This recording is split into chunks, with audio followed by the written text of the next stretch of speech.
Okay, I think we'll get started. So a really big warm welcome to everybody to the first of 3 webinars that we'll be hosting about a month apart on organic pollution from, and the first of which is going to be on organic pollution from CSOs and wastewater treatment works. My name's Rob Stevens. I'm the MD of Proteus Instruments. It's a real pleasure for me to welcome so many people from around the world. It's good morning to our friends in the Americas, good afternoon to people in Europe and the Middle East, and a good evening to all our friends in the Far East as well. Many of you probably already know Proteus Instruments as being a leading experts in water quality instrumentation, and so hopefully you will enjoy this presentation. So we'll just get started. So just to show you the agenda, initially we'll do some introductions. The webinar will be recorded and the link will be made available to everyone who's registered via Teams. Those who've registered by LinkedIn, we don't get to record your email addresses, so it will be made available on our website for later viewing. Feel free to use the chat. All the questions will be looked at, and we'll do our best to answer them all in the Q&A session at the end.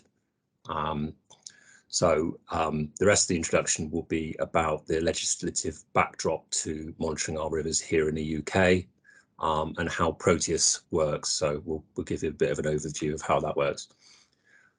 We'll then go to some application stories, a bit of a mixture here from the UK and overseas. We'll look at some agricultural pollution, some wastewater treatment works and CSOs, and then we'll look at some sampling, and then we're going to look further afield to Chicago. And at the end, we will have a Q&A discussion. Okay. We are conscious that there are a lot of people, there may be a lot of questions. We will do our best to answer them. If we don't answer them today, we will certainly get back to you soon after. So just a quick introduction to the speakers. As myself, I'm the director, as I said, of Proteus Instruments and RS Hydro. I've got 30 years of experience, it probably tells. And Hannah, who's studying her PhD at the moment into low-level coliform measurement, and we also have Julia as well, who's one of our R&D engineers. So just to give you a little bit of a backdrop to who and what Proteus is, we're very much a classic story of innovation. It all started back in 2013. Where we started something called a knowledge transfer partnership, which is basically a working relationship between the UK government innovation funding service, a university, and a commercial organisation. The whole idea is to instill academic excellence to within a commercial organisation to create jobs. So it's all about creating jobs. In our case, it was actually very, very successful. And then by 2016, we managed to produce a prototype, which was fully working. We then did a few extra couple of years of R&D to embed some of those outcomes. And then by 2018, we fully launched Proteus Instruments Limited at the IFAT Munich exhibition. And that's where it all took off. We now have the claim that we can say we're the only instrument in the world that can measure these organic parameters and coliforms in real time.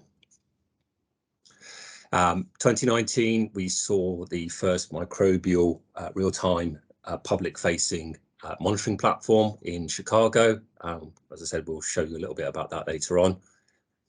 And then in 2020, we worked with our distributor in India, Swan, to provide a project which monitors the whole of the River Ganges with 40 instruments from Tibet right down to Bangladesh. We also passed the milestone of having 25 distributors. And then in 2021, we started winning a number of awards, including the Institute of Water National Innovation Award. We also won a very large contract for Scottish Water, and we've also been shortlisted for the Queen's Award for Innovation, with a very imminent confirmation date. Okay, so I'm just going to hand you now over to our first presenter, which will be Hannah. Over to you, Hannah. Yes, hello. As Rob's introduced, I'm Hannah. And we just want to take you over UK rivers and water quality, a bit of an introduction.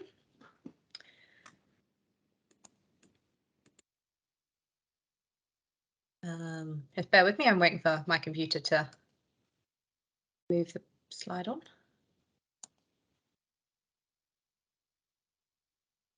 Aha, there we go, yes. So we're starting with legislation, governments, and the state of the environment. So the last 12 months, last 18 months really has been a very interesting time in UK in terms of water quality. There's been a lot going on. And it's something that started to reach national attention. And as a lot more headlines, we're suddenly become accustomed to seeing things about sewage being dumped in rivers, sewage being dumped illegally, pressure groups trying to take things out, government U-turns on policy, impact of Brexit on treatment. And it's become something that's a lot more widely discussed, which is why at this point in time, it's a very interesting position to be in this industry. So in terms of UK water quality and how it actually all works, so at the top we have our government that does the legislating. Within that, there's common select committees like the Environmental Audit Committee, and that's not solely water quality, it's all the aspects of the environment, but they interpret government policy and work out how well the feedback is, what's being achieved. You've also got non-departmental stuff like the Environment Agency. And the Environment Agency exists in each iteration in each country in the UK. And then on the sort of non-governmental side, we've then also got things like charities, such as the Rivers Trust and Surfers Against Sewage, to name just a few. And they're really acting on the other side of things. The Rivers Trust especially is a very large umbrella organisation for a lot of smaller trusts that look after different rivers. So in UK water quality, there's a lot of different stakeholders, there's a lot going on, and there's many different levels of which there can be either governance or feedback on those policies. So where we can sort of trace, especially the last 12 months or so back to, is in September 2021, the State of Our Rivers report was released by the Rivers Trust.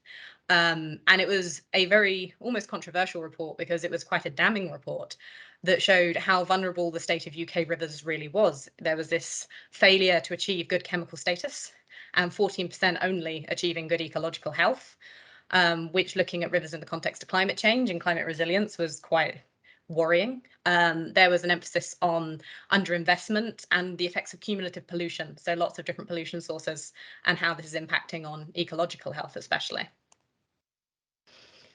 On the back of this, they also launched this incredible map, which was just updated actually last week with the 2021 data. So what this showed is the entire annual collation of data in England and Wales for CSO spilling. So we have event duration monitoring on quite a lot of our CSOs, not all of them, but hopefully by the end of next year, it will be pretty much all of them. And this shows the annual data of how often they spilled and their location. So in terms of an end user, you could go on, find your local river and see where the CSOs are and where they were likely, how many times they spilled in the previous year.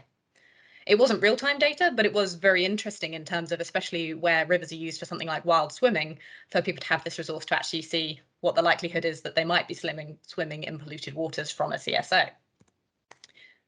On the other side of this, the Safer Sea Service, which was launched by the Surfers Against Sewage, which was a really interesting partnership between them and the water companies. So this is a more real-time based monitoring where the water companies will alert the app if they have to discharge, which can then set up, and you can set it to an alert to your local area. Which is more real-time monitoring, but the monitoring locations on it are obviously overwhelmingly coastal, because in the UK, our designated bathing waters, majority of them are all coastal. So those are ones that are designated by the government as for bathing. So we've got some interesting resources. What we probably are missing at the moment is there's nothing that really does everything. There isn't a map that covers absolutely every river. in terms of monitoring and real-time data availability. So this then moved on to the passing of the Environment Act in November of 21, which was a comprehensive document at just over 300 pages long, and it covered a whole wide range of environmental legislation, of which water quality focused quite heavily. It did ratify a commitment in water quality to more heavy monitoring both upstream and downstream of wastewater treatment works, and also sort of increasing this idea of regulation of storm overflow reporting and reducing CSO spill occurrences. It was very interesting, got a lot of people talking, thinking about how this was actually going to realistically be implemented over the coming years and financial cycles.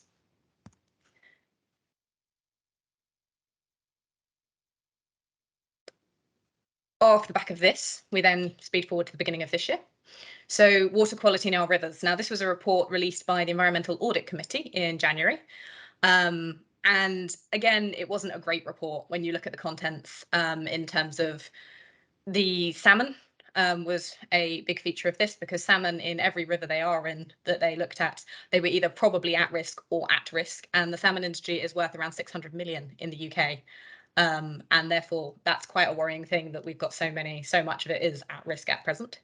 There was focused on the loss of ecosystem resilience. Again, we're looking forward. It's not just at the present, it's looking at the context of climate change and how our rivers can respond to that. And when our rivers are vulnerable and their ecological health is compromised, then we worry about them in the context of climate change and their ability to adapt and keep those ecosystems supported. There was focus on the report in investment and as well as financial penalties when things like spills can occur when they shouldn't be. And also on increasing governance and legislation around this to make it easier for companies to respond within a framework.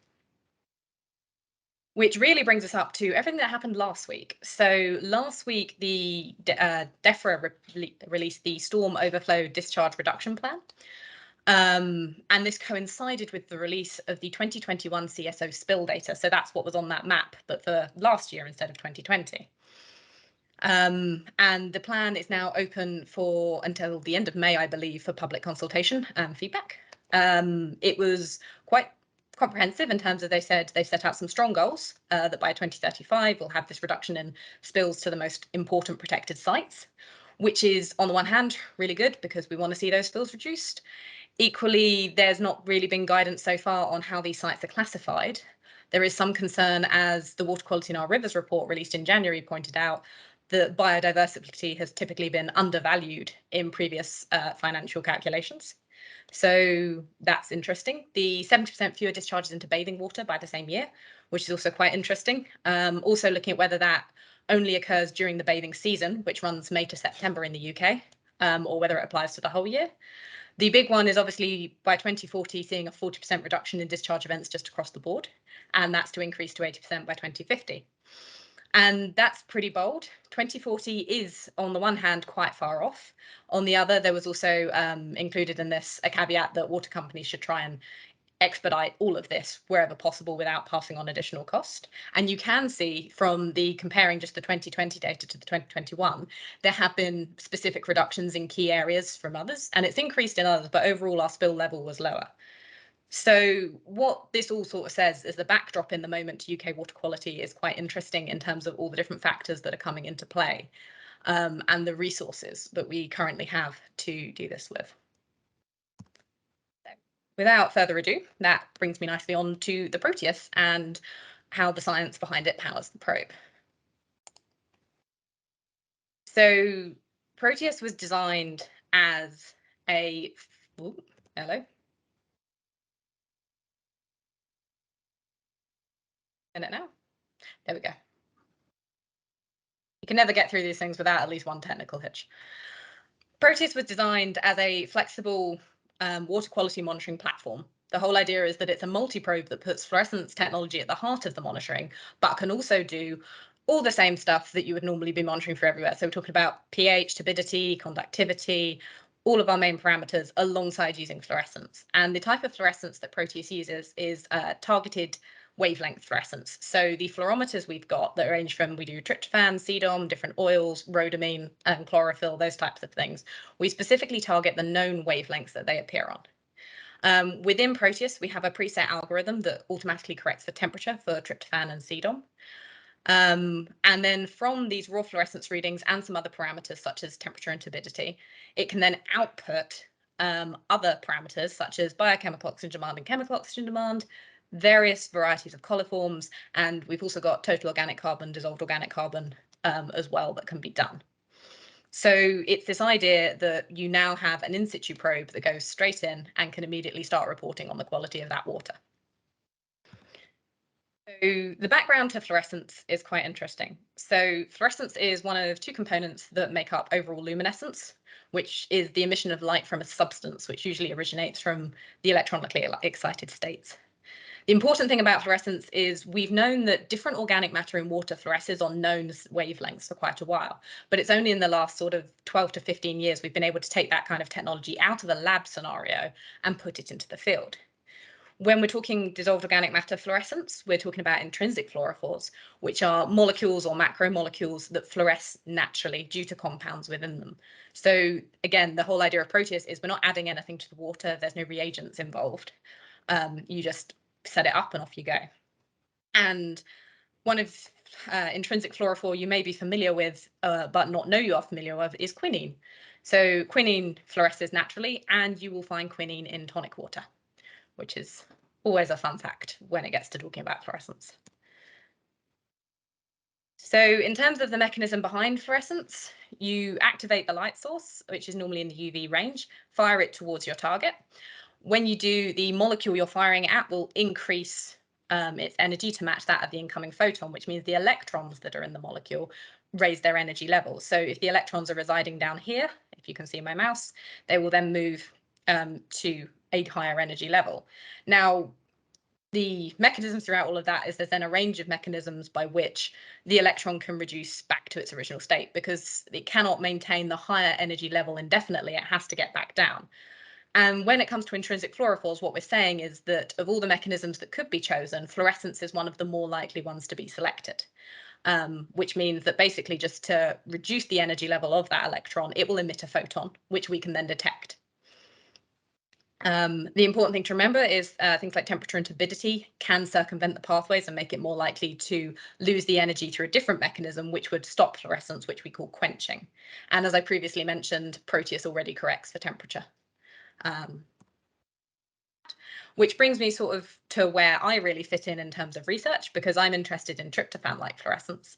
So tryptophan, this is a full EAM of different organic matters up at the top here. Tryptophan has two peaks, and it's T2 that we associate, or it's been strongly associated with living and dead organisms and their fecal matter. And from that, you can then use it to calculate things like biochemical oxygen demand and coliforms. So my particular area of interest is in coli, which is a fecal indicator bacteria. And we've got down here in the bottom right, that is a tryptophan molecule. It's protein-like fluorescence. And then to the left is actually a sample of E. coli fluorescing on a smaller version of the beam up top. Now, the important thing to remember is we call it tryptophan-like fluorescence. And the reason it's like fluorescence is we characterize it by the presence of tryptophan because that's the known fluorophore. But equally, there are many other compounds that can fluoresce in the same region, which would also be detected at this point. So one of them is indole, and it's actually indole is this little group that's highlighted here, the NH group.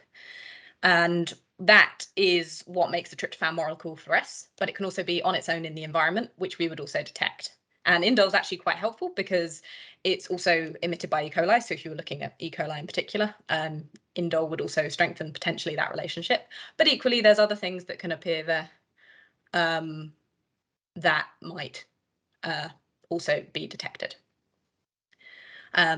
which is really sort of where I'm leaving it. I'm interested in looking at low-level coliform measurements, particularly interested in the application to drinking water. But like I say, we can take this tryptophan-like fluorescence and equate it out to BOD and COD. And I've just seen that someone said they wish they could see the speaker, of which I can only apologise. I just hope you found it interesting listening. And we're actually going to move on now to our first poll question. And the first question is, who do you think will be most instrumental in improving the water quality of UK rivers? We've got Her Majesty's Government, the Environment Agency, NGOs and pressure groups, the actual end users or catchment partnerships and water companies. So if you would please have a go and let us know your opinion. Okay, so the poll is closed. I noticed some people do have some questions, so just as a brief reminder, we will be answering questions at the end once this is over. So if you do have a question, just pop it into the chat. Obviously, there's something urgent that needs to be addressed. We can sort it out as we go. And I will hand you over to Rob for the next part of the presentation. Thanks very much, Hannah. I must admit, those responses were very interesting. They're really spread right across, and it didn't fall necessarily into one category. And it was interesting how NGOs and pressure groups were actually probably one of the higher percentages, which is ordinarily probably what you wouldn't want it to be, because obviously they're putting pressure on other organisations. So yeah, it's an interesting response. Okay, so we'll now move on to the first of our application stories. And this is one about agricultural pollution, in fact, but it's a really good example of how disruptive technology can demonstrate how pollution would not have been detected unless we had the advent of new technology. So just to give you a bit of a backdrop, and Hannah has quite rightly mentioned the report by the Rivers Trust, and obviously there are a number of others. And the sort of key headline facts out of those reports are that 62% of all our rivers are affected by agriculture, and 53% of them are affected by the water industry. But probably what's more important is that it's not just one single event that can, you know, ecologically strip a section of a river. It will take years for it to recover, and the problem is the next event is literally just around the corner, which means there's very little chance for it to recover. And if you can stop this organic pollution, then you can also potentially reduce other associated pollution, such as microplastics and PFAS. So this is a very classic example of that. So we call this within the company our accidental case study. When we were bidding for a contract last year, we actually decided to put a Proteus in a local river, completely random. We had no suspicions whatsoever, and just to show them what the data platform looked like, not to show them any potential sources of pollution. Okay, there were no obvious clues of pollution, I might add as well. So and the thing that we should probably remind people of is that our understanding of pollution is directly related to our inability to measure it. If you can't measure it, you have no idea as to whether there's pollution. You'll be falling back to very simple indicators like dead fish or certain species counts, reductions and things like that. But the reality is that this is so far from the truth that you'll find that this case study is very, very interesting, and you will also get a feeling of how local the problem is. So this particular case study represents a story of 15 years of pollution. We installed a Proteus, uploaded every 15 minutes, and we put some threshold alarms on there for BOD.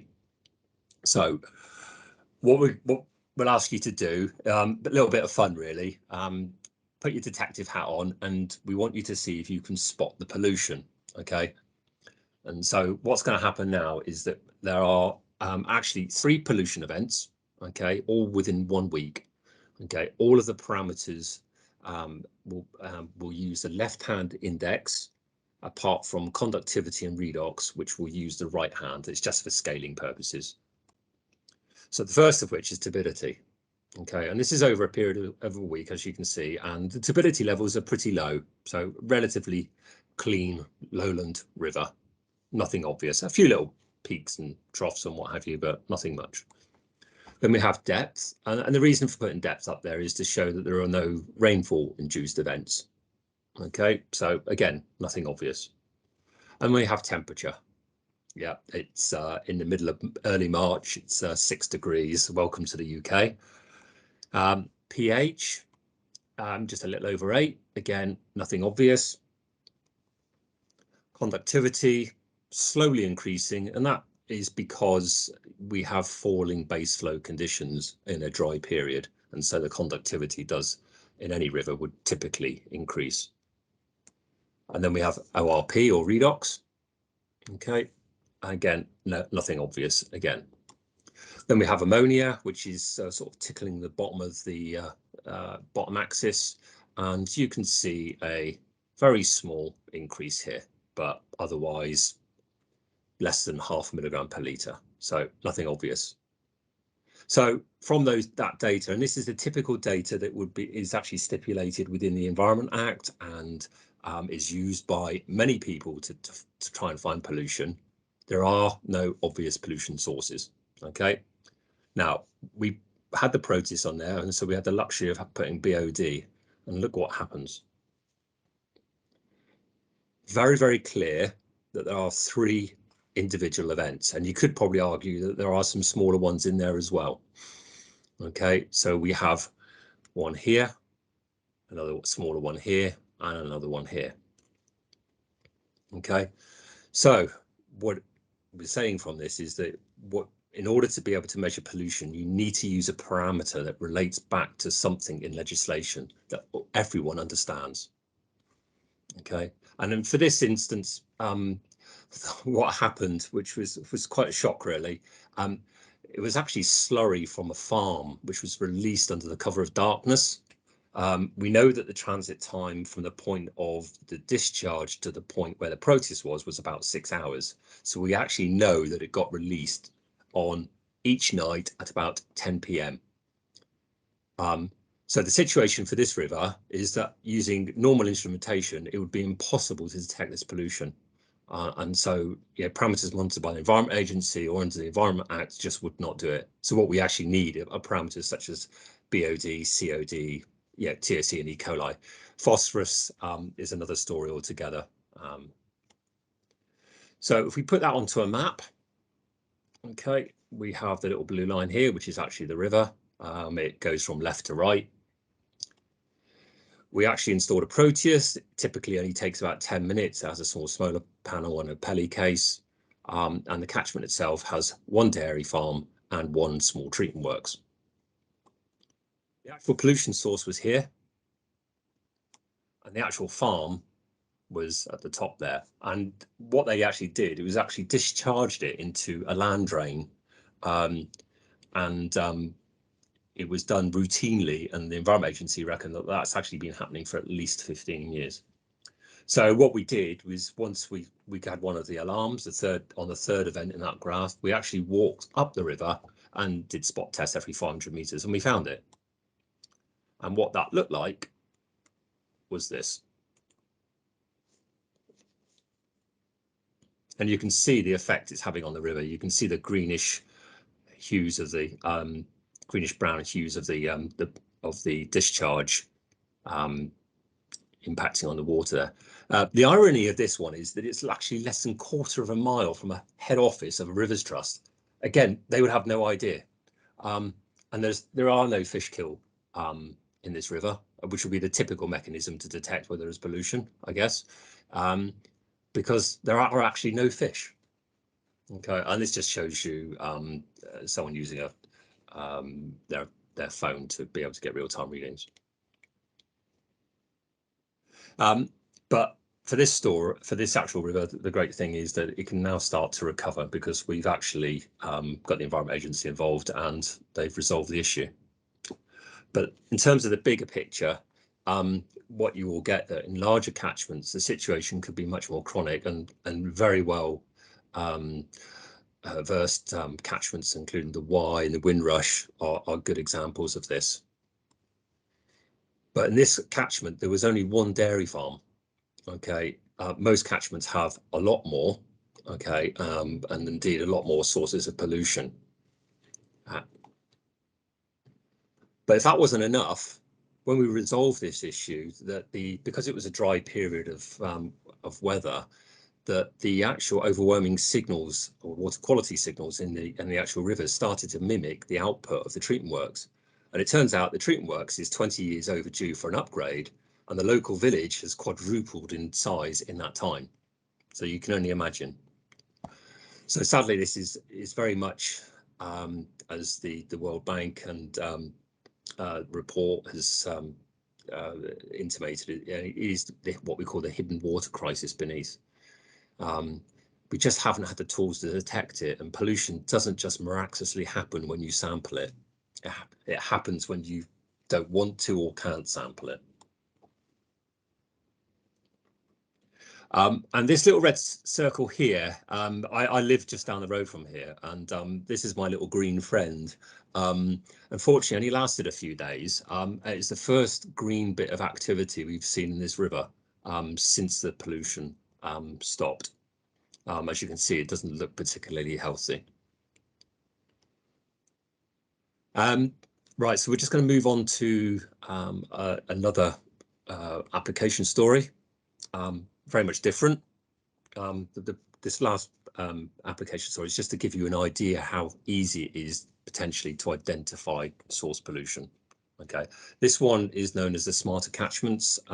It's a partnership between a number of organisations, mainly Thames, Earthwatch and Wild Oxfordshire.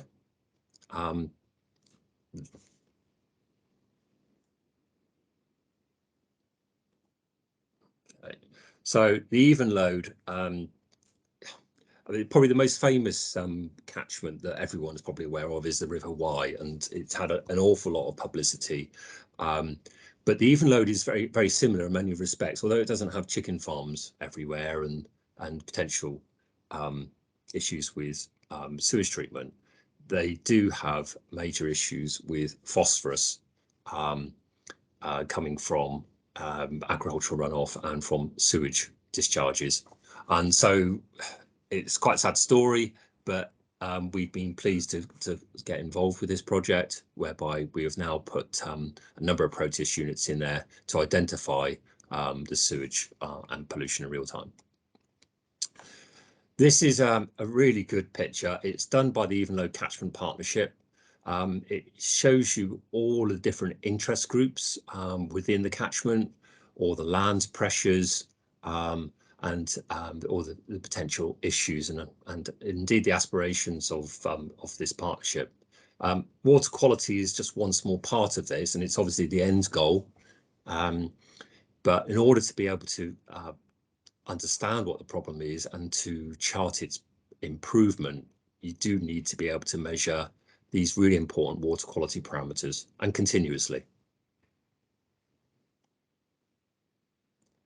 So we've installed 6 Proteus units. They're all on very small solar panels. They record every 15 minutes and they upload on every hour. The data is then compared to Historic Environment Agency data, and we then will create threshold alarms, including BOD, to alert people of any incidents. The actual whole project is, as I said, is a big partnership with lots of different user groups, citizen scientists, water companies, and various other organisations. This is actually just a video. It's about 4 minutes long, but it's very interesting, and it just gives you an overview of the project. Oops. Again. A recent report concluded that England's rivers are a chemical cocktail of sewage, agricultural waste and plastic. But a special partnership between local people, the water industry and farmers means the Evenlode in the Cotswolds could hold the answers to how the country cleans up its rivers. Since I've been living in this valley, we've seen deterioration in water quality, and it's depressing. We've seen decline in numbers of fish, insects, and the weed growth in the river. The Evenlode's problem pollutant is phosphorus.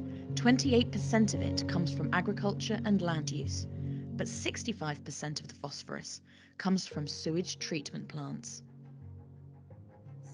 At certain times of the year, at certain wet winters, for instance, we suffer from infiltration. So what happens under those circumstances is that the flow is designed to spill to the environment.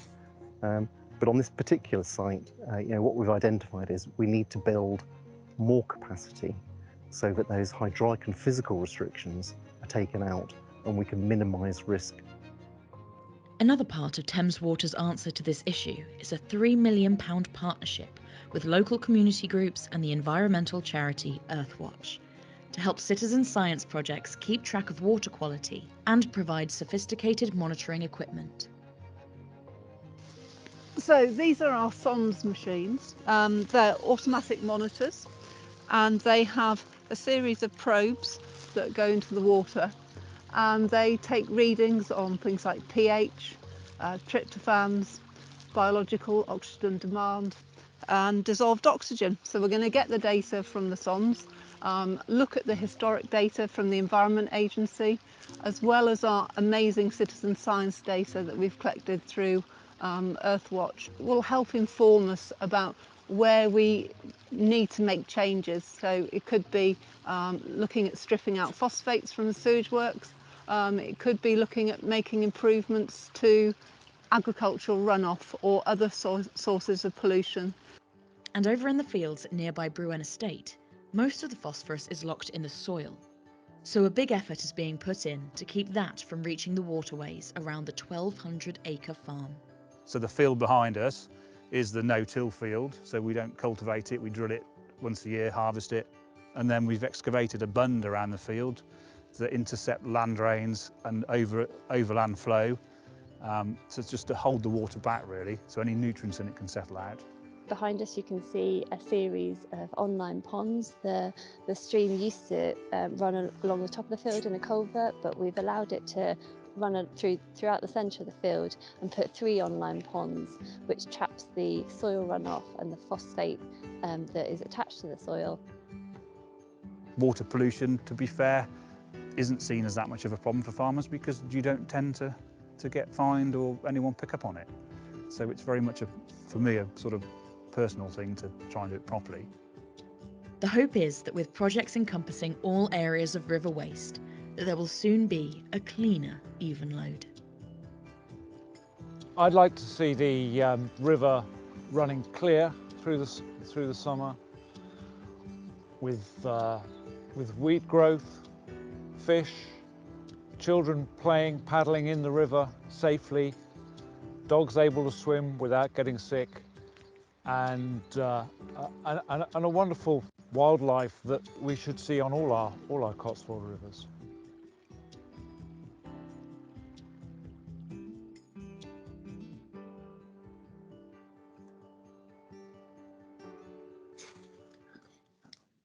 Yeah, really good summary video there. And even this project in many respects is actually mimicking what is potentially likely to be rolled out right across the whole of the UK.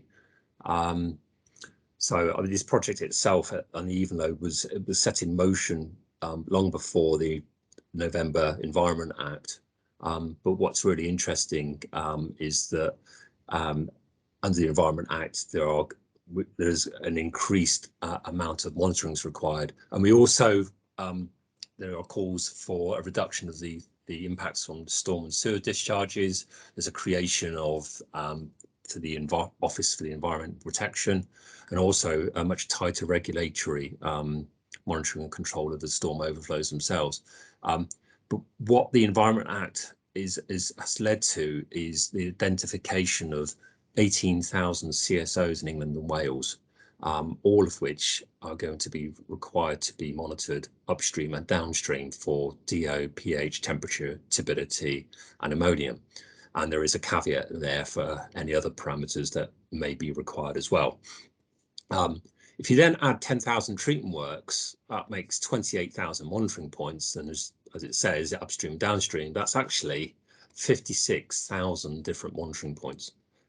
It's quite an eye-boggling number, really. And in terms of capex and indeed opex, it's a huge figure. A lot of questions. There's a lot of doubts, and I guess this one is still to run out. But it gives you the backdrop of what we're trying to do. So with the Evenlode, we're actually, as part of the project, measuring upstream and downstream of the treatment works. So as part of the Smarter Catchment project, there are indeed 3 projects, the Evenlode, the Chess and the Crane.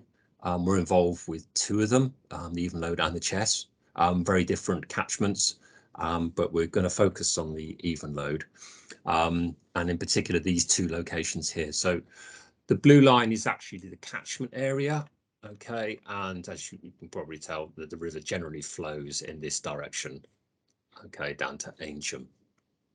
And we're looking at these 2 locations here. Now you can see that the statuses are actually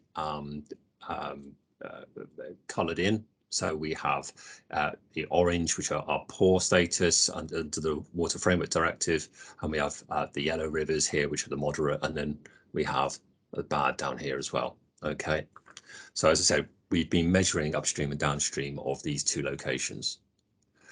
These are some typical installations. As you can see, we would have a small solar panel and a pellet case here, and the sonde will be in the river like these here. Very flexible. They can be installed relatively quickly and in all different formats. You don't even need to have the solar panel if you want to make it a little bit more secure.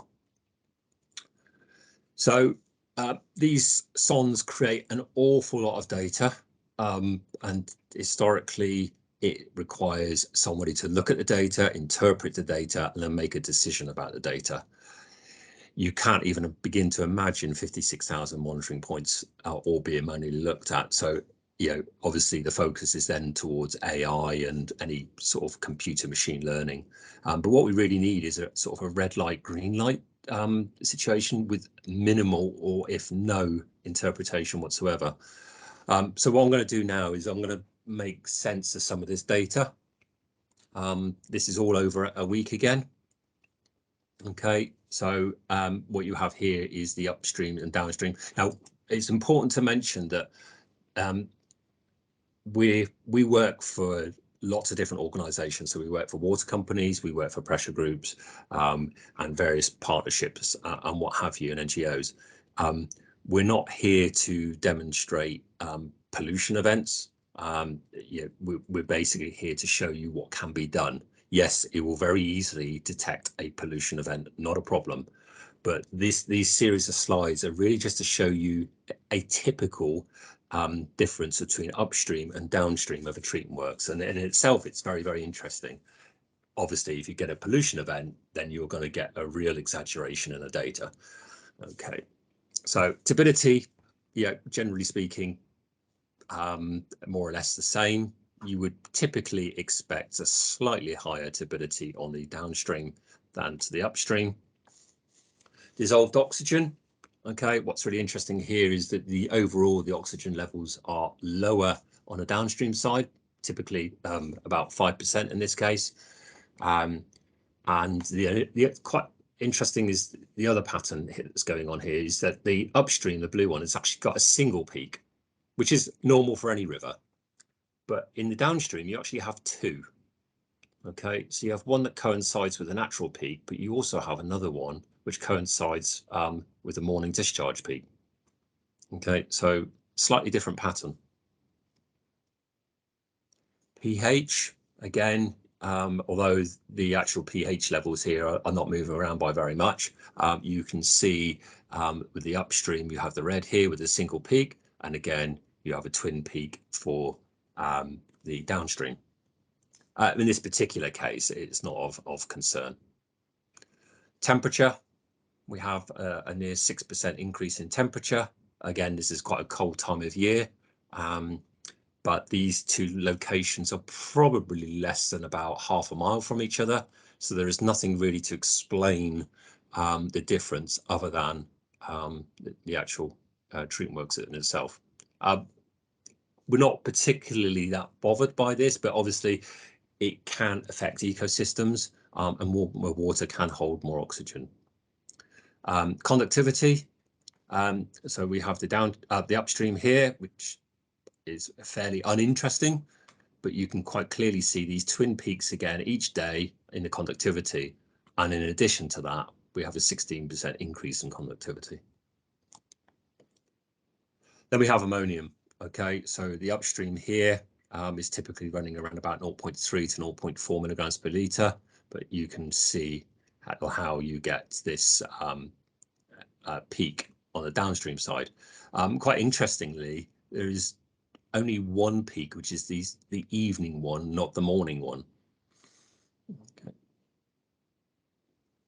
And then if you compare ammonium to BOD, and a good point to make at this point is that typically, unless you install and purchase a full-blown analyzer with mains power, then you will need to rely on something like an ion selective electrode, which will go into instruments like ourselves and potentially others. But the problem is they do need a lot of maintenance, and so they will drift. So you will have to go to site at least once a month to be able to, or every 4 to 6 weeks to be able to calibrate them. Whereas with an optical BOD sensor, you will not get that drift. So what you can see here are how good that the correlation between the BOD and the ammonia. Again, you don't get the morning peak of the ammonia, but you do in the BOD, which is more indicative of what's actually going into the river. Dissolved oxygen. So in the green, like ammonia, the DO shows a good correlation for the second peak. The morning DO peak is associated with the colder water and lower concentrations of wastewater. pH, generally we found that the pH are associated with falls in the BOD. It's not typical of all discharges. There's nothing particularly concerning from all of this, but pH is more reliant on the underlying geology within the catchment and how influential the wastewater treatment works discharges. Turbidity in BOD, as I said earlier, the turbidity is not particularly high in this catchment at this particular time, but you can, even with these very small levels, you can see how the turbidity goes up and down with the BOD. Temperature, okay, there's obviously no actual relationship between temperature and BOD, but you can see that the profile is modified by the discharge volumes. And then conductivity, perhaps probably, ironically, one of the better relationships, although it doesn't take into account the actual discharge in the river, or sorry, discharge of the treatment works. But again, you can see how the peaks coincide. And then you have a BOD upstream and downstream. So the green is downstream and the blue is the upstream. And you can clearly see the load addition caused by the treatment works, and it is variable. Okay, but you have generally these 2 spikes each day, morning and evening, and this is the same in any catchment, I think you will find. And it is one of the reasons why BOD is enshrined in legislation around the world.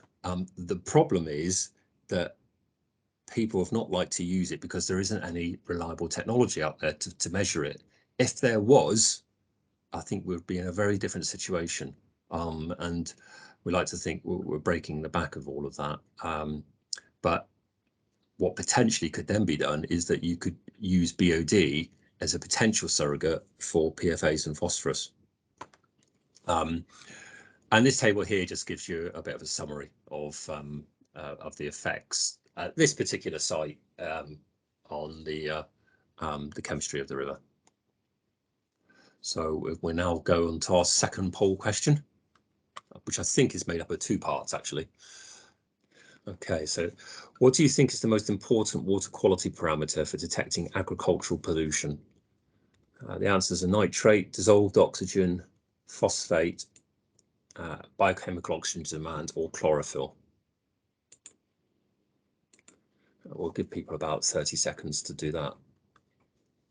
Quite interesting, and probably what you would probably hope to see as well, actually. But it clearly there is a number of views there. but biochemical oxygen demand for agriculture is quite interesting. Okay, so we've got 44% of people voting for biochemical oxygen demand. We have 28 for phosphates and 20 for nitrate. Okay, that's quite interesting. We've now got another question, which actually, so that was, we want to, because the main two sources of pollution in our country are agriculture and wastewater. We're actually going to repeat the question, and this is now for wastewater. So if you could just place your answers now. Yeah.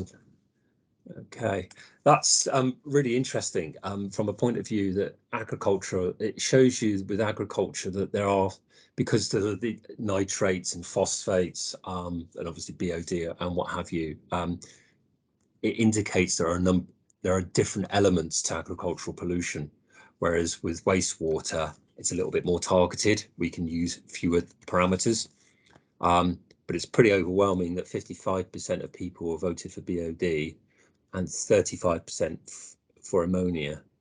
I think part of that will probably be because ammonia is one of the parameters which is typically mentioned in a consent to discharge, whereas BOD, yes, it is, but it would only typically be done by a water sample.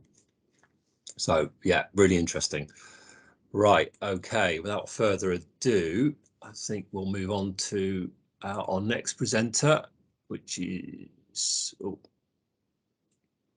Julia. I can't see Julia. Julia, can you request control? Oh, there you go. Brilliant. Okay, over to you.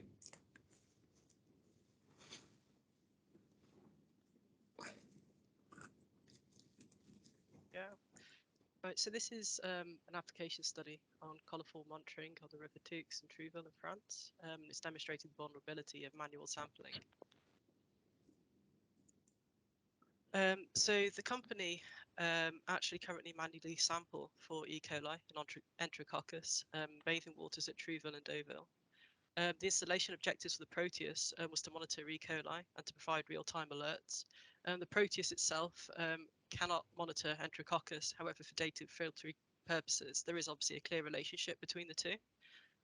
Sampling was conducted between the 7th of September and the 7th of October to validate Proteus last year. Duplicate samples were taken to provide data confidence, and data analysis and multiple levels of data filtering was applied.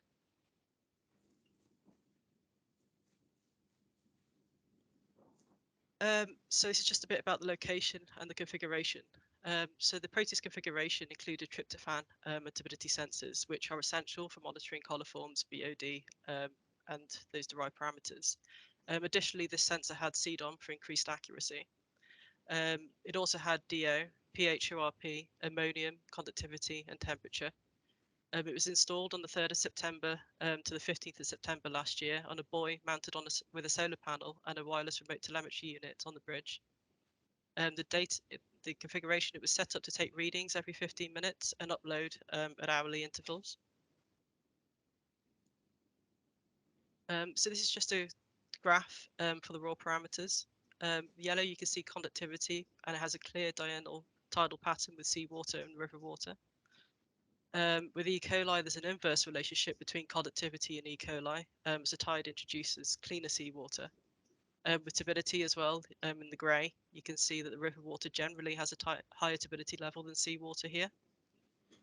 With DO, it increases as the saline tidal waters retreat, and the estuary becomes primarily river water. With temperature at this particular site, the river water is colder than the marine, so you can see that change too. And with pH, the seawater here has slightly higher pH than the river water.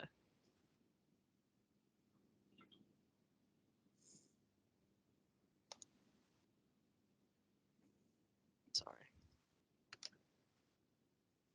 Time there too. There we go. So this is stage one, receipt of the data and initial filtering. So we had to remove all the data from the 4th of October onwards, as the Proteus was not actually powered up. Duplicate readings, we then analyze those for disagreement between results. and then we highlighted and removed any suspicious readings from the data set.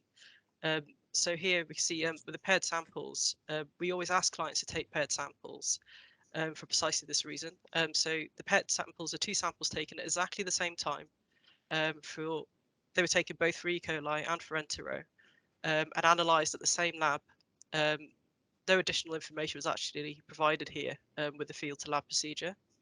And we can actually see in some cases as well, there were only some single samples taken, so we couldn't really do any analysis on those comparison for duplicate readings. We then use this data then to highlight the erroneous data. So here you can see there's 2 instances where the entero values were vastly different. Obviously that shouldn't be the case.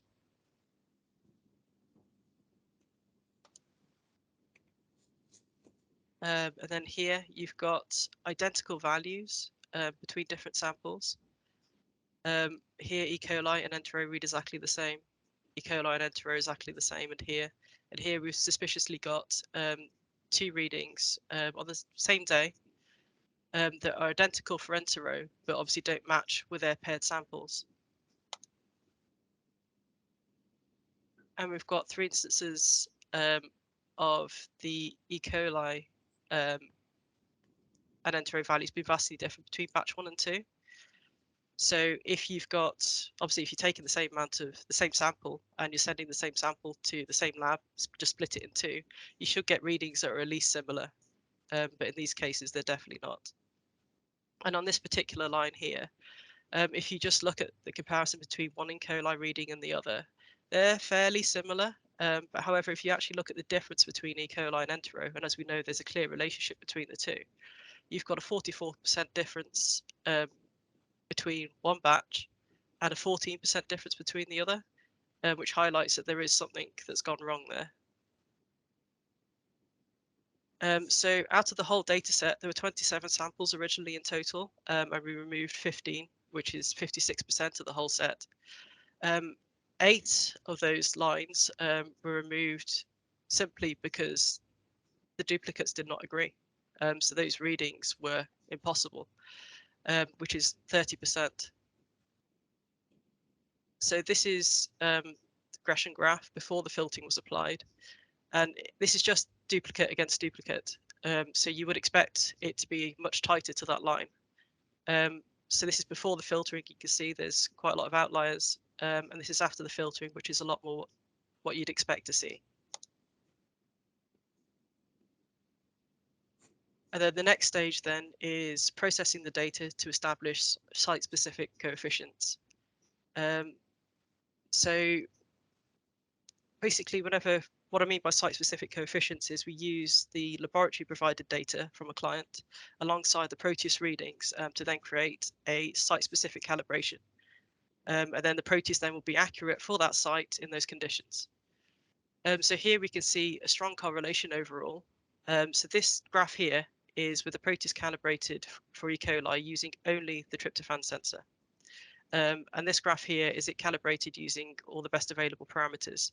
So in some cases, it might just be tryptophan and turbidity. In other cases, it might be tryptophan, turbidity, and CDOM. Each site is different. So the graph with using tryptophan does show that there's still remaining outliers and that more filtering should be applied. So as you're probably well aware, if you've got poor data in, you're going to get poor data out. And then stage 3 is a secondary level of filtering. So we use the results from the previous stage to then detect any further outliers. And here was quite interesting. So obviously we've got a point here, which is very different to the lab results provided. But when you look at the lab readings for E. coli, there is not a massive difference between the E. coli readings. But then you look at entero and the duplicate samples just do not agree. And this highlights then that actually this reading as well is suspect.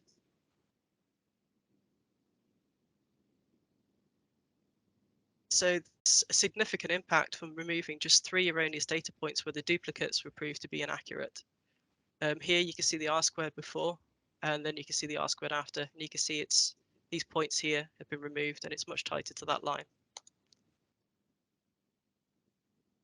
So we went from 27 samples in total to just 12 usable lines of data. So 30% of samples were removed just purely due to poor duplicates. I mean, duplicate sampling is not the general practice for manual testing in this industry.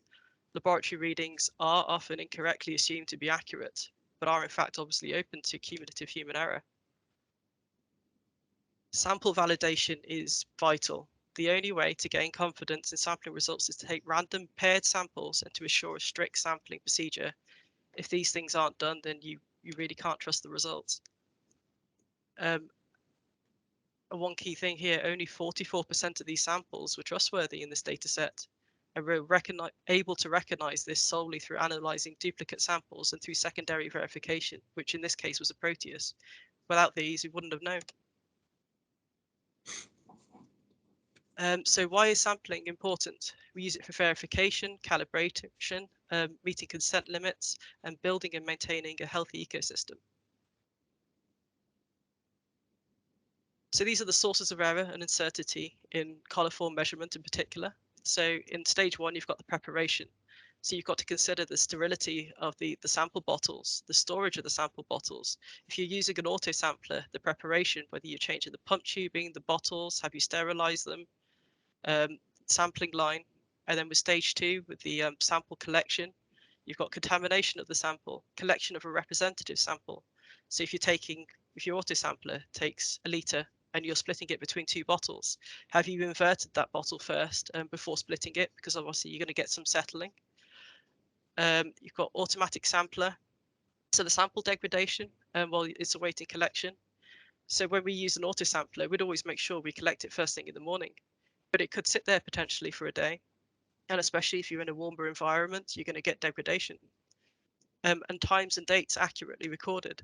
So we can't say for sure what went wrong with this sample set. However, it does look highly likely at times that there were incorrect times and dates put on these sample bottles. You've got, on stage 3, you've got transportation and storage, where you've got fluctuations in temperature, inappropriate temperatures during transport.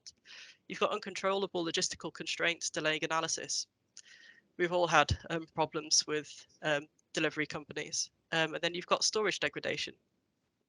Laboratory tests, you've got all sorts like variations of dilution, water contamination, variations in microbial seed, toxicants in sample inhibit oxygen consumption during the procedure.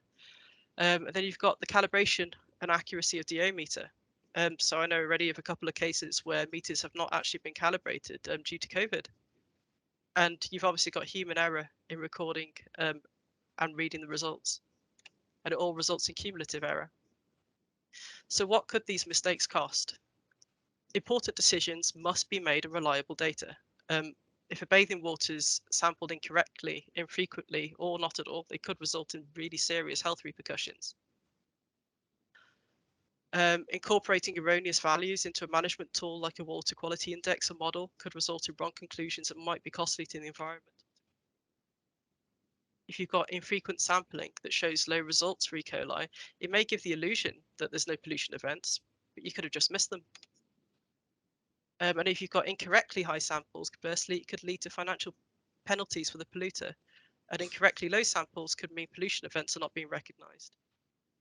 But most importantly, incorrect results could lead to significant and long-lasting damage to the environment and local wildlife. And this is what we are all working really hard to avoid.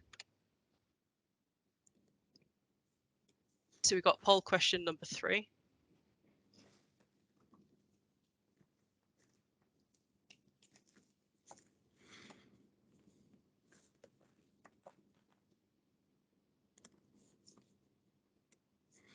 I can't see the oh, there we go. Sorry. So how confident are you with the accuracy of your water sampling? Water quality sampling results for E. coli, BOD, COD, TOC, or ammonia? You've got extremely confident, somewhat confident, and not confident. Right, so we've got 72% saying somewhat confident, 15% saying extremely confident, and 12% saying not confident. There's a lot of people in the middle here. You sort of would have to sort of argue whether, if you're somewhat confident, whether you are actually confident. I don't know if there's contradiction in terms with that statement, but nonetheless, people are not overwhelmingly confident that their sampling is right. What I've just seen in the chat, which has made me chuckle a little bit, is that it sounds like we should have put a fourth one on there, not confident whatsoever. Yeah. Yeah, there's so many potential sources of error with sampling, and it's not possible, it's not a blame game, but from the very moment you take that sample, there are chemical processes and there are human processes that are happening that can vary the end result in an inordinate amount of ways. So you will never get the same answer twice. So it's one of the reasons why that last presentation, and typically when we're doing tests for clients, is that we will do at least duplicates, and sometimes we even do triplicates, to show not only how accurate the probe is, but also to show you how reliable the sampling is. Okay, and you've seen from that one that only 12 out of 27 samples could be used. Believe it or not, that is quite common, but the situation is, up until now, we've not really had the technology to cross-check it. You have to take that sample at face value. There's nothing that you will have access to say that reading is wrong or indeed necessarily right. And if you challenge the laboratory, then no one can really defend the data, because there's so many pinch points up until the sample gets to the laboratory where it can be affected. So yeah, really interesting. Okay, so we'll move on to our last application story, over the waters to Chicago. Okay, so this is a really fascinating project. We've put it down right at the beginning as a milestone, and it certainly is globally in terms of a project. And we're going to give you a bit of an insight into it now. Although we started in 2019 on this project, it was officially launched in 2021, and one of the main reasons for that was due to COVID. It was pretty difficult to actually launch the whole thing prior to that. So this was a platform which was created by an organization, or an innovation organization, called Current Water, and they called this platform H2 Now Chicago. And their responsibility is to testing new technology and new methods of measurement, and to communicate to the greater public. Their actual end goal for this particular project was basically to improve the river water quality.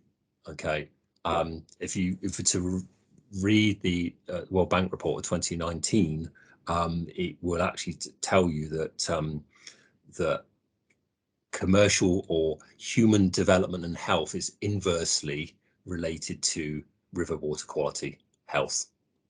So if you improve the water quality of your river, then it will tick a lot of boxes in a lot of different areas and make it very much more appealing. So this platform has basically turned out to be the world's first real-time microbial platform, okay, whereby it's allowing people to understand the Chicago River water quality, but it also empowers the local residents and visitors to be more engaged, not only as users but as stewards as well. And this is something that is being replicated, or will be replicated in lots of different ways right across the world in the fullness of time.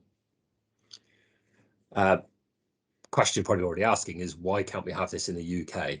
Well, you can, but unfortunately, although we're pretty good at innovating in the UK, we're not as good as adopting. And water companies and environment agencies have been relatively slow and cautious about adopting disruptive technology, and you can understand it for some reasons, but like with any disruptive technology, it does come with a caution. So yes, it does take a little while to onboard, but it is happening. So just to give you a little bit of background about the project, so I'll just focus on this map for the moment. If anyone's been to Chicago and knows anything about the rivers, it's actually pretty fascinating. Back in pre-1900, you have the north branch here and the south branch here that feed into what's called the main stem, and then it feeds into Lake Michigan, which is a freshwater lake, a very large one. Some would call it a sea for sure. But the industrial north here was pretty high on the list as a polluter, and so you got a lot of polluted water coming down, meeting the south branch, flowing down the main stem and into Lake Michigan. The problem was that Lake Michigan is the source of drinking water for Chicago, so literally they're polluting their own backyard or their own water source. So how could they solve that? Well, some very clever engineers basically rerouted a whole river. So the north carried on flowing down, but what they did is they reversed the main stem, I think it was around about 1900, and a south branch here, and they built what is known as the Chicago Sanitary and Ship Canal, this length here, and it flows all the way over to the Mississippi. And when it hits the Mississippi, if you know that it flows all the way down to the Gulf of Mexico. So what happens, all the water flows down here, clean water is flowing out of Lake Michigan, it meets the north and it flows down here like that. We've installed 3 probes.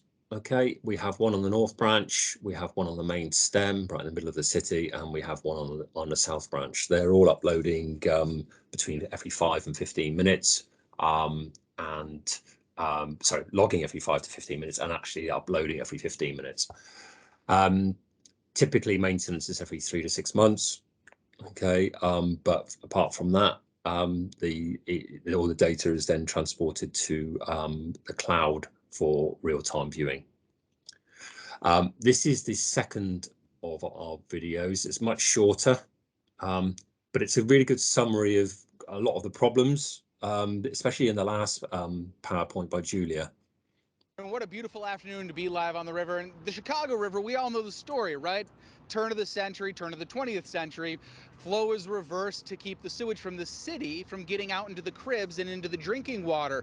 Problem solved, right? Well, not quite, but we're getting pretty close. Let's check out a new tool that we're using.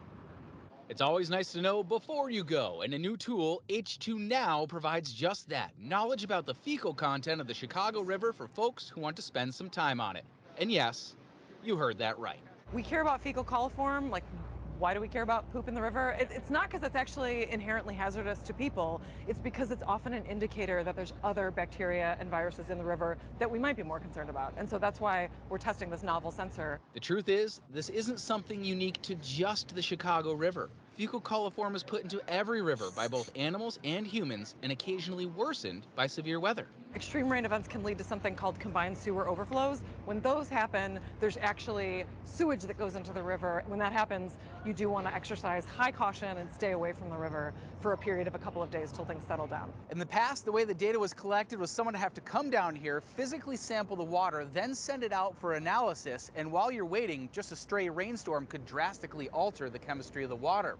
Now, you get that data in near real time. What we need to be concerned about is the climate feature that's ahead of Chicago means more wet weather and more intense rainstorms. So our concern is really that the trajectory of those improvements might change, and we want to know what's happening in the river and be tracking it in real time so we can stay ahead of that. And it's super simple to do, and the website interface is pretty slick. It's h2nowchicago.org. We put a link to it on our website as well as the story after we're done. And it's great. It's got a little dial on it. It shows you exactly where the level is. Every 15 minutes it's updated. A super way, thank you very much, to enjoy the river. Perhaps you're going to go on a tour like Chicago's Emerald Lady here. Guys, back to you. Okay. So what you will typically have, and certainly the experience of what we've had in Chicago, this is actually quite an unusual in many respects. You probably wouldn't even see this in the UK, but certainly not the Green Line. But what you have a river system which is actually the levels of which are actually manually controlled or automatically controlled by humans. And so because you have the leg going over to the Mississippi, they can actually, when they know that there's a storm coming, they can actually reduce the levels in the actual river by discharging more into the Mississippi. So the whole idea of that is that when you know a storm's coming, you basically lower the levels so you increase the capacity of the river. And that's what you see here. You know there's a storm coming, so they've dropped the levels, and then you get the storm. And what's really interesting here is that the coliform count, the purple here, rises before the turbidity. And that's actually is the case because coliforms are quite light in many respects in terms of compared to turbidity.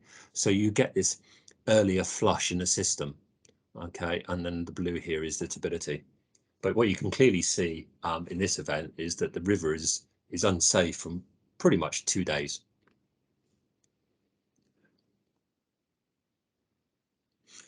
This is a bit more data. This is a couple of months worth of data, really interesting from various other different points. So you have typically you have rain events where you will actually get these peaks here. There's quite a lot of them. Okay, and this will be the same for any river system in the UK worldwide. But we also get these drier periods as well, so where things become a little bit more stable. And the reason why that's probably rising is because the base flow conditions are probably falling as well. So it's more of a concentration thing. But we also have our cleaner sources of water flowing in. So yeah, this could be a discharge from either another river, or it could be, in the case of this one, is that it might be caused by the main stem flowing into it. But then more interestingly, we have the likes of these CSO events here, which obviously stand out. And the great thing about using fluorescence is that compared to ammonium ion selective electrodes, they are pretty much completely stable. Ammonium sensors will need calibration at least every 4 weeks, as I mentioned earlier. Okay, so what that will give you is the ability to have real-time data wherever you like, and it can be embedded into lots of different public platforms. We do this already. Some examples here. This is from one of our distributors in the Far East. They built an app for it, which is absolutely brilliant. But yeah, it's pretty straightforward to do. So just to sort of wrap up, what's the future? Okay, well, hopefully it's not this. Okay, so a couple of points really to mention. First of all, we need to show respect. We don't own our rivers. We might by title, but we borrow them. Human needs come second to our ecosystems that live within them. And if we look after them, they'll look after us. Number two, partnerships, incredibly important. We only tackle the problems within our rivers if there's ownership of a problem, along with partnerships. And if we can have trust and engagement between all parties, things will happen. And that was highlighted in one of the polls earlier. Realistic and measurable targets. Well, we won't know, in order to measure progress, we've got to be able to measure it accurately. So by using parameters that relate back to legislation, we can do that. So that's the likes of BOD or coliforms or phosphorus. Share data. Sharing data will lead to progress. Don't hide from it, don't delay it, don't obscure it. The sooner we understand the problem, the sooner we will solve it. And hopefully we'll end up with rivers looking like that. There's lots of success stories around the UK.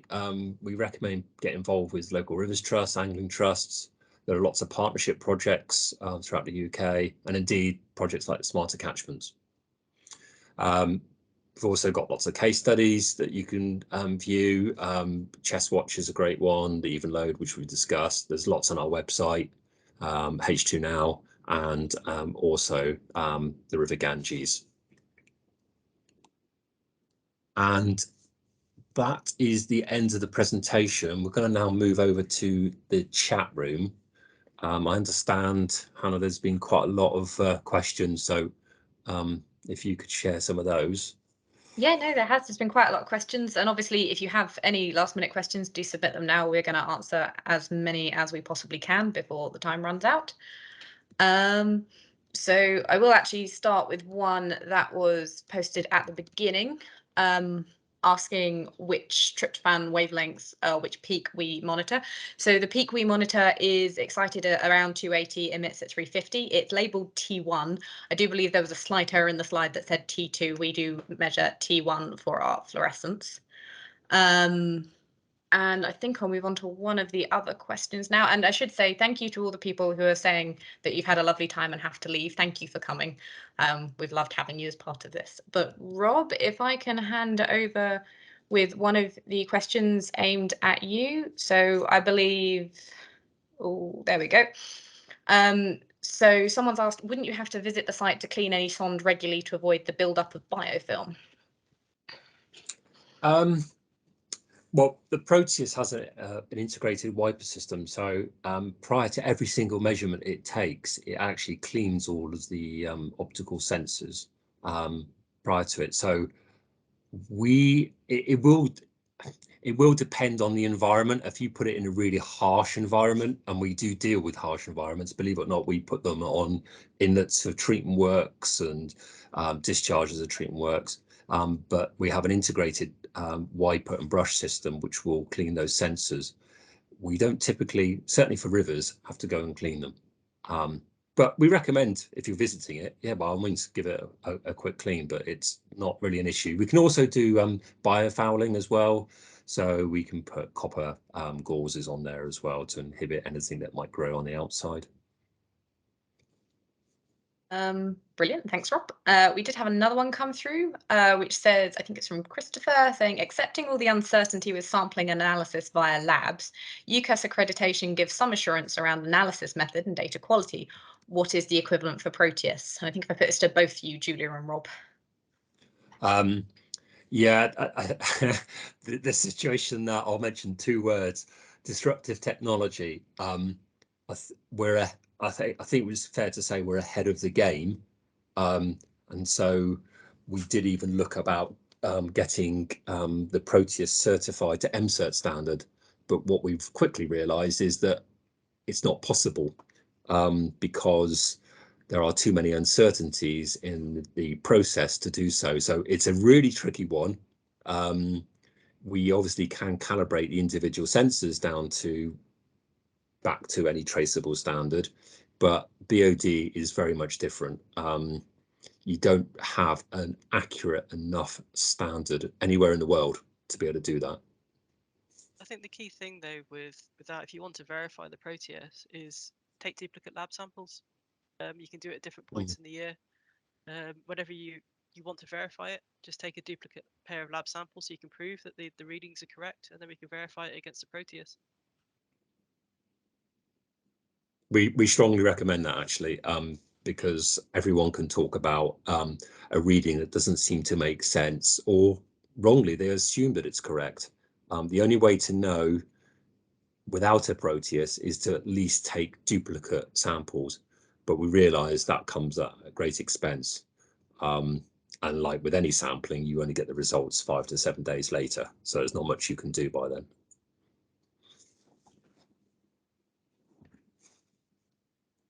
Just picking up another one. Oh, someone else is there. This one's just come through from Leo and is actually quite an interesting one, saying, do regulators accept your data in place of manual sampling? And if not, is this currently being discussed? Good question, tricky answer. As I said, we are very much ahead of the game, as it were. We're not going to be here to write off BOD5 as a parameter. It's here to stay as a manual sampling. Our point is with being able to measure BOD is you can do far more with a real-time reading than you can with a sample reading. You can monitor and change processes. You can improve, make efficiencies in the systems. It can transform. By way of example, 1% of the world's energy consumption is used in aeration at wastewater treatment works. We've done a study that we reckon that we can save between 30 and 50% of the electricity used in aeration lanes for a typical process. That would potentially get pretty close to 0.5% of the world's energy supply. And I'd quite like to just add on in the end there was a paper that was published last year that was a joint effort again between Proteus and the University of Birmingham, led by Kieran Thomas, who we did an extended study comparing BOD5 sampling to Proteus in situ on a wastewater treatment works, which is one of those things you hope is going to spark the conversation as to leaning towards Proteus. Okay, right. Okay, have we got time for one more? Go on, I'm not going anywhere right now. Okay. Oh, yeah. Sorry, I'm just picking them up on the fly now. Okay.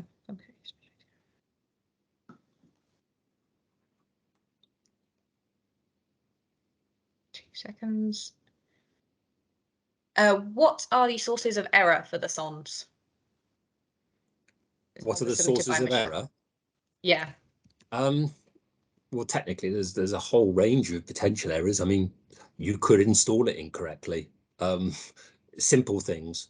The more intricate would be calibration.